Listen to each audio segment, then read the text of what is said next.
Yang pertama yaitu pengertian tunadaksa. Tunadaksa itu berasal dari dua kata, yaitu tuna dan daksa.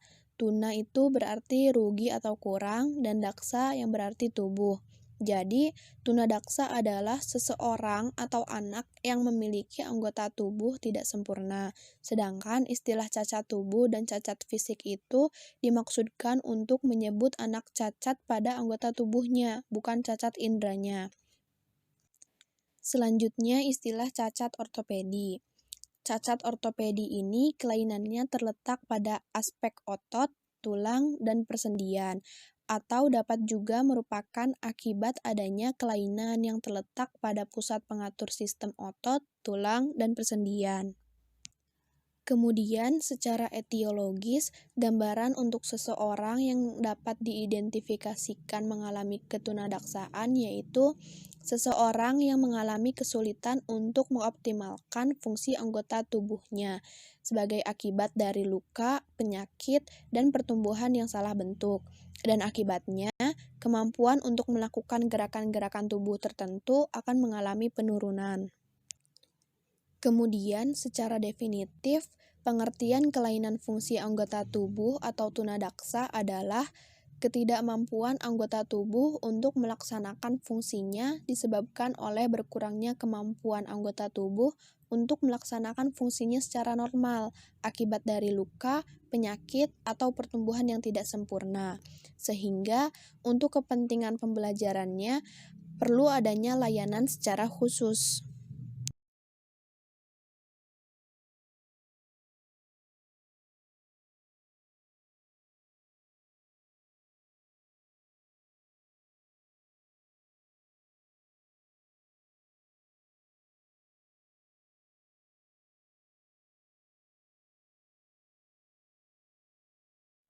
Selanjutnya, klasifikasi anak tunadaksa.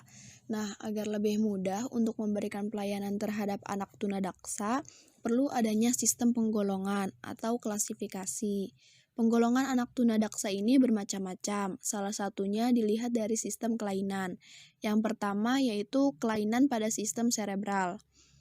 Penyandang kelainan pada sistem serebral ini kelainannya terletak pada sistem saraf pusat, seperti cerebral palsy atau kelumpuhan otak. Cerebral palsy ini ditandai dengan adanya kelainan gerak, sikap, atau bentuk tubuh dan koordinasi. Kadang-kadang disertai juga dengan gangguan psikologis dan sensoris yang disebabkan adanya kerusakan atau kecacatan pada masa perkembangan otak. Penyandang kelainan sistem serebral ini dapat diklasifikasikan menurut derajat kecacatan dan letak kelainan otak dan fungsi geraknya. Menurut derajat kecacatannya, cerebral palsy ini dapat diklasifikasikan menjadi 3. Yang pertama ringan, dengan ciri-ciri dapat berjalan tanpa alat bantu, bicara jelas, dan dapat menolong diri sendiri.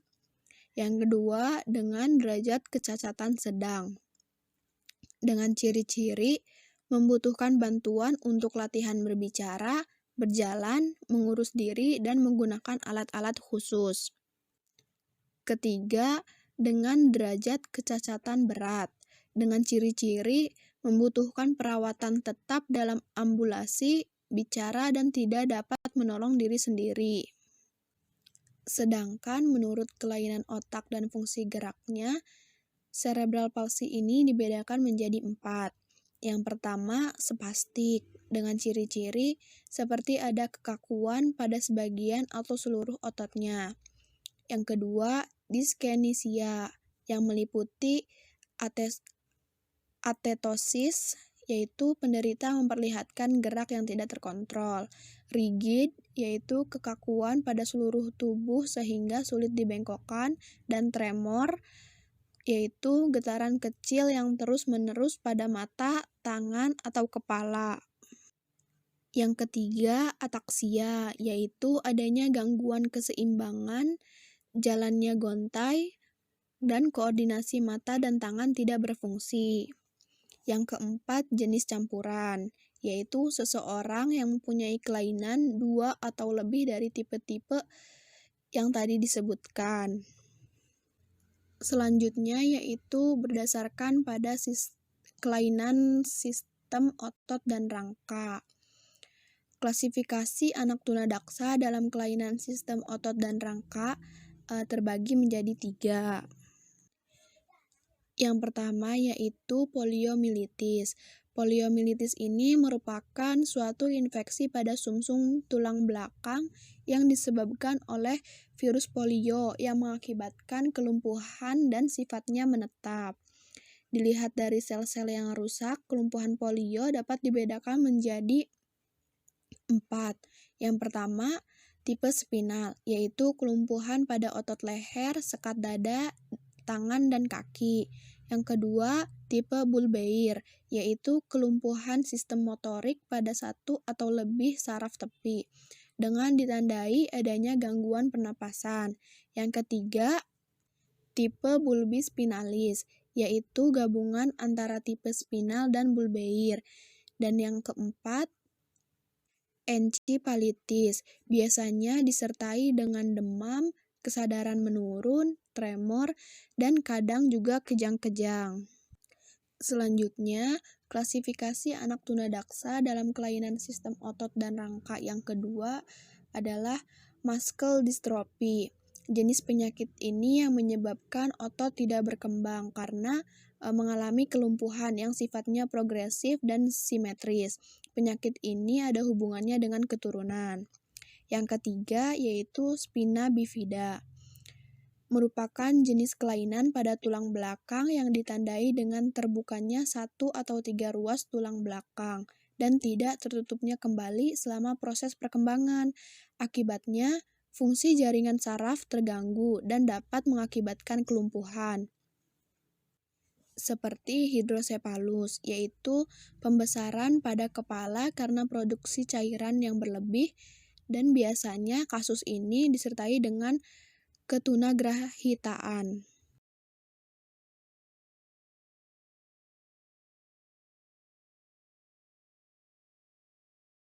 Materi selanjutnya yaitu karakteristik anak tunadaksa. Terdapat 3 karakteristik anak tunadaksa. Yang pertama yaitu karakteristik akademik.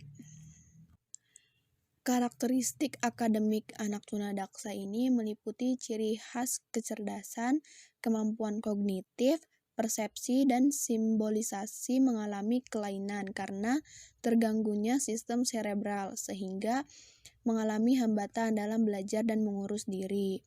Namun, karena kelainan pada sistem otot dan rangka tidak terganggu, sehingga anak tunadaksa dapat belajar seperti anak normal. Yang kedua, karakteristik sosial emosional. Anak tunadaksa menunjukkan bahwa konsep diri dan respon serta sikap masyarakat yang negatif terhadap anak tunadaksa ini mengakibatkan anak tunadaksa merasa tidak mampu, tidak berguna, dan menjadi rendah diri. Akibatnya, kepercayaan dirinya hilang dan akhirnya tidak dapat menyesuaikan diri dengan lingkungan sosialnya. Mereka juga menunjukkan sikap mudah tersinggung, mudah marah, lekas putus asa, rendah diri, kurang dapat bergaul, malu dan suka menyendiri, serta frustasi yang berat. Yang ketiga yaitu karakteristik fisik atau kesehatan. Anak tunadaksa ini biasanya selain mengalami cacat tubuh juga mengalami gangguan lain seperti sakit gigi, gangguan bicara, dan gangguan motorik.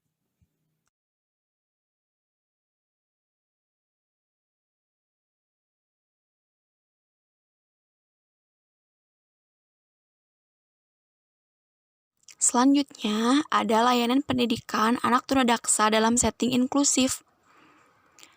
1. Tujuan pendidikan anak tunadaksa. Tujuan pendidikan anak tunadaksa sebenarnya mengacu pada Peraturan Pemerintah Nomor 72 Tahun 1991 agar peserta didik mampu mengembangkan sikap, pengetahuan, dan keterampilan sebagai pribadi maupun anggota masyarakat dalam mengadakan hubungan timbal balik dengan lingkungan sosial, budaya, dan alam sekitar, serta dapat mengembangkan kemampuan dalam dunia kerja atau mengikuti pendidikan lanjutan. Pendidikan anak tunadaksa perlu mengembangkan 7 aspek yang diadaptasikan sebagai berikut. Yang pertama, pengembangan intelektual dan akademik. Pengembangan aspek ini dapat dilaksanakan secara formal di sekolah melalui kegiatan pembelajaran. Di Sekolah Khusus Anak Tunadaksa atau SLBD, tersedia seperangkat kurikulum dengan semua pedoman pelaksanaannya. Namun, hal yang lebih penting adalah pemberian kesempatan dan perhatian khusus pada anak tunadaksa untuk mengoptimalkan perkembangan intelektual dan akademiknya. Yang kedua, membantu perkembangan fisik. Dalam proses pendidikan, guru harus turut bertanggung jawab terhadap pengembangan fisiknya dengan cara bekerja sama dengan staf medis. Hambatan utama dalam belajar adalah adanya gangguan motorik. Nah, oleh karena itu, guru harus dapat mengatasi gangguan tersebut sehingga anak memperoleh kemudahan dalam mengikuti pendidikan. Guru harus membantu memelihara kesehatan fisik anak, mengoreksi gerakan anak yang salah, dan mengembangkan ke arah gerak yang normal. Yang ketiga, meningkatkan perkembangan emosi dan penerimaan diri anak. Nah, dalam proses pendidikan, para guru bekerja sama dengan psikolog harus menanamkan konsep diri yang positif terhadap ketunaan agar dapat menerima dirinya. Nah, hal ini dapat dilakukan dengan menciptakan lingkungan sekolah yang kondusif, sehingga dapat mendorong terciptanya interaksi yang harmonis. Yang keempat, mematangkan aspek sosial. Aspek sosial meliputi kegiatan kelompok dan kebersamaannya. Perlu dikembangkan dengan pemberian peran kepada anak tunadaksa agar turut serta bertanggung jawab atas tugas yang diberikan serta dapat bekerja sama dengan kelompoknya. Yang kelima, mematangkan moral dan spiritual. Dalam proses pendidikan, perlu diajarkan kepada anak tentang nilai-nilai, norma kehidupan, dan keagamaan untuk membantu mematangkan moral dan spiritualnya. Yang keenam, meningkatkan ekspresi diri. Ekspresi diri anak tunadaksa perlu ditingkatkan melalui kegiatan kesenian, keterampilan, atau kerajinan. Yang terakhir, ketujuh, mempersiapkan masa depan anak. Dalam proses pendidikan, guru dan personil lainnya bertugas untuk menyiapkan masa depan anak. Hal tersebut dapat dilakukan dengan cara membiasakan anak bekerja sesuai dengan kemampuannya, membekali mereka dengan latihan keterampilan yang menghasilkan sesuatu yang dapat dijadikan bekal hidupnya. Nah, ketujuh sasaran pendidikan tersebut sebenarnya bersifat dual purpose atau ganda, yaitu berkaitan dengan pemulihan fungsi fisik dan pengembangan dalam pendidikannya. Tujuan utamanya adalah terbentuknya kemandirian dan keutuhan pribadi anak tunadaksa. Selanjutnya, yang kedua, sistem pendidikan. Adaptasi pendidikan anak tunadaksa apabila ditempatkan di sekolah umum adalah sebagai berikut. Yang pertama, penempatan di kelas reguler. Hal-hal yang perlu diperhatikan adalah sebagai berikut. A. Menyiapkan lingkungan belajar tambahan sehingga memungkinkan anak tunadaksa untuk bergerak sesuai dengan kebutuhannya.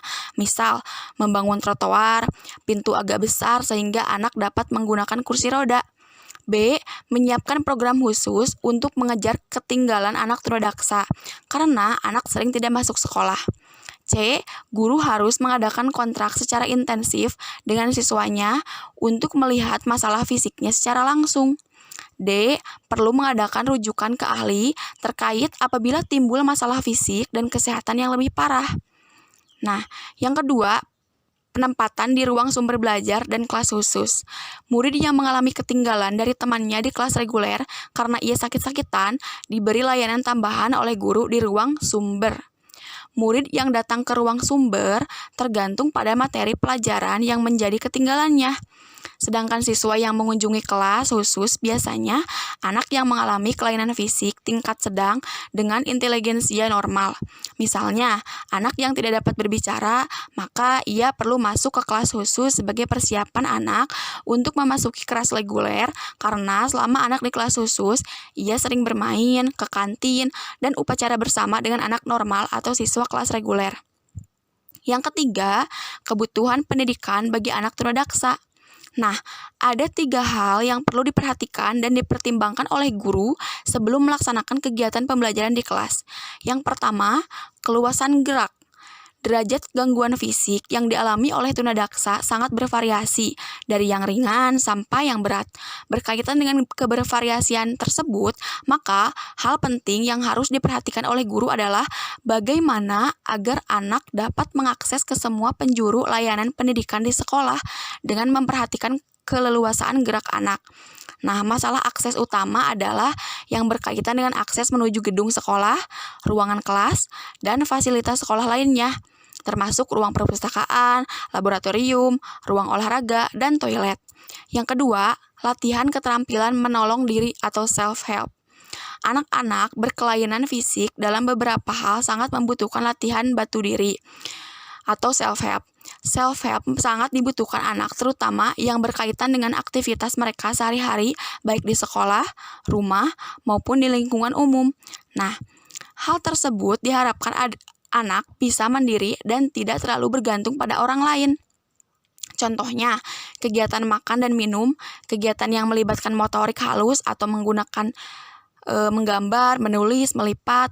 Nah, keterampilan buang air kecil. Nah, dari contoh tersebut merupakan hal yang penting yang harus dikuasai anak di sekolah. Yang ketiga, kebutuhan psikososial. Hambatan fisik pada anak memiliki pengaruh yang cukup besar terhadap perkembangan psikologisnya. Hasil-hasil penelitian menunjukkan bahwa tunadaksa memiliki kesulitan dalam mengembangkan sense of self-esteem yang positif dan mengalami kecemasan yang lebih besar dibandingkan anak normal lainnya. Untuk mendukung agar anak tunadaksa memiliki sifat sense of self-esteem yang positif, maka seluruh anggota keluarga, guru di sekolah, dan teman-teman sebaya di kelas harus memberikan dukungan dan bisa menerima anak dengan segala kelebihan maupun kekurangannya. Dengan dukungan yang positif ini diharapkan anak dapat menerima keadaan dirinya secara positif dan pada akhirnya menumbuhkan minat atau motivasi berprestasi di sekolah.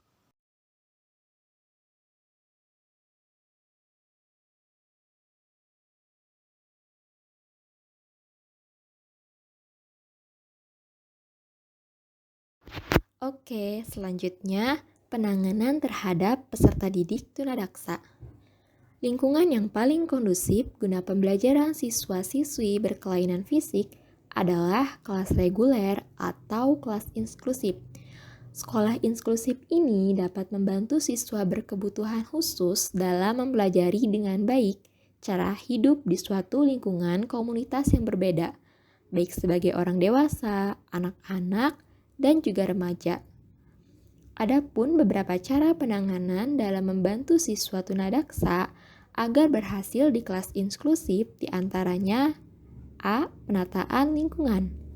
Anak tunadaksa adalah anak yang mengalami gangguan motorik.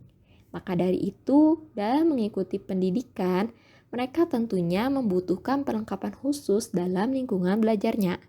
Tentunya, agar anak berhasil dalam pembelajaran, diperlukan penataan lingkungan yang ramah bagi anak tunadaksa di sekolah inklusif tersebut. Gedung sekolah sebaiknya dilengkapi ruangan atau sarana tertentu yang memungkinkan dapat mendukung kelancaran kegiatan anak tunadaksa di sekolah. Bangunan-bangunan gedung sebaiknya dirancang dengan memprioritaskan 3 kemudahan, yaitu anak mudah keluar masuk, mudah bergerak dalam ruangan, dan mudah mengadakan penyesuaian atau segala sesuatu yang ada di ruangan itu mudah digunakan. Selanjutnya, B. Pengajaran kemandirian yang optimal. Penekanan dalam pengajaran bagi siswa tunadaksa harus ditekankan pada kemandirian yang optimal dan memperhatikan perbedaan antar pribadi atau self-determination. Melalui pengajaran kemandirian yang optimal kepada mereka, maka tentunya ia akan mandiri, percaya diri, dan memperkokoh self-esteem-nya. Selain itu, kemampuan siswa dalam menegakkan hubungan sosial dapat meningkatkan rasa kemandirian bagi siswa tunadaksa tersebut. Selanjutnya, C. Belajar kelompok. Nah, belajar kelompok di sekolah seringkali dilakukan dengan tujuan menciptakan kemampuan atau keterampilan yang lebih homogen. Pengelompokan yang fleksibel adalah suatu teknik yang dapat memberikan siswa yang normal maupun berkebutuhan khusus dapat bekerja sama ke arah pencapaian tujuan-tujuan tertentu. Nah, pengelompokan siswa ini dibentuk dan diubah disesuaikan agar tujuan pembelajaran utama dapat dipenuhi. Selain itu, sistem pengelompokan ini juga dapat mengembangkan hal baru.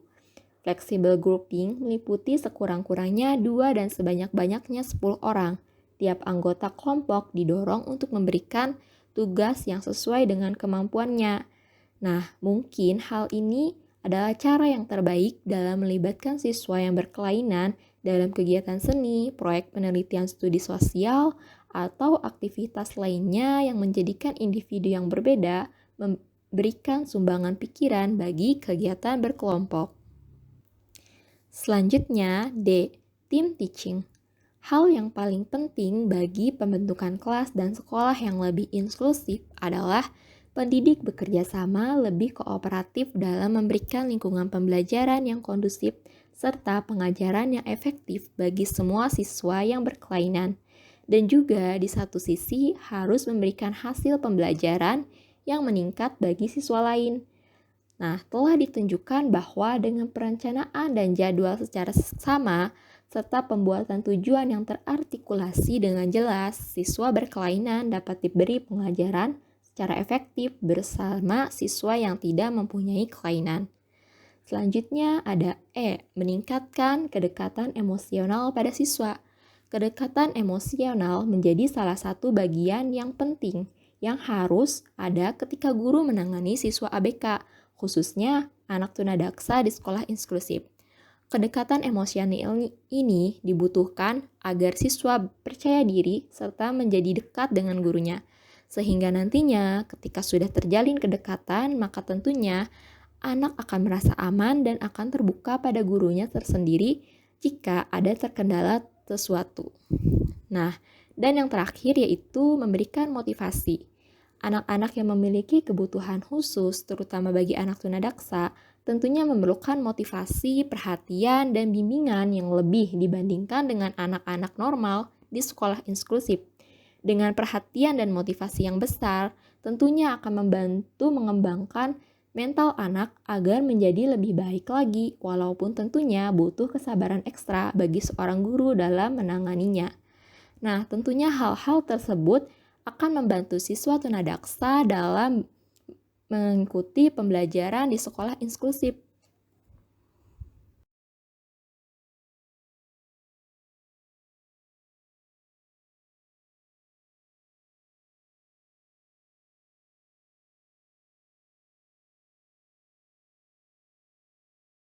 Nah, yang selanjutnya ada beberapa prinsip dalam pembelajaran yang perlu diperhatikan dalam proses pembelajaran anak tunadaksa di sekolah. Di antaranya, yang pertama, prinsip multisensori atau banyak indera. Proses pendidikan anak tunadaksa sebisa mungkin harus memanfaatkan dan mengembangkan indera-indera yang ada dalam diri anak tersebut. Karena banyak anak tunadaksa yang mengalami gangguan indera. Dengan pendekatan multisensori, kelemahan pada indera lain dapat difungsikan sehingga dapat membantu anak ketika proses pemahaman. Lalu selanjutnya yang kedua, prinsip individualisasi. Individualisasi mengandung arti bahwa titik tolak layanan pendidikan adalah kemampuan anak secara individu. Model layanan pendidikannya dapat berbentuk klasikal dan individual. Dalam model klasikal, layanan pendidikan diberikan pada kelompok individu yang cenderung memiliki kemampuan yang hampir sama, dan bahan pelajaran yang diberikan kepada masing-masing anak sesuai dengan kemampuan mereka masing-masing. Nah, itulah kedua prinsip yang harus diperhatikan dalam proses pembelajaran anak tunadaksa.